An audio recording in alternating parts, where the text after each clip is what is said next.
Vaibhav Suryavanshi 2025 IPL season start అయిన కాడ నుంచి ఈ కుర్రాడి పేరే అంతటా వినిపిస్తూ ఉంది. తొలి మ్యాచ్లో ఆడినప్పుడు వైభవ్ తన దూకుడైన ఆట ఆడాడు. అవుట్ అయినప్పుడు పెవిలియన్ చేరుతూ కన్నీటి పర్యంతమయ్యాడు. అయితే ఇప్పుడు ఆ చెచ్చర పిడుగు విధ్వంసాన్ని సృష్టించాడు. గుజరాత్ టైటన్స్తో జరిగిన మ్యాచ్లో వైభవ్ సూర్యవంశీ 100 కొట్టాడు. టీ20 క్రికెట్లో అత్యంత పన్న వయసులో సెంచరీ చేసిన ప్లేయర్గా ప్రపంచ రికార్డు సృష్టించాడు. ఐపీఎల్లో ఫాస్టెస్ట్ సెంచరీ 35 బాల్లో చేసిన భారత్ ప్లేయర్.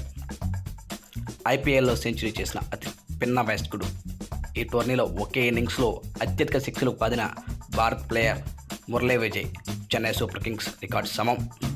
ఐపీఎల్లో ప్లేయర్ ఆఫ్ ది మ్యాచ్ గెలుచుకున్న అతి పిన్న వయస్కుడు.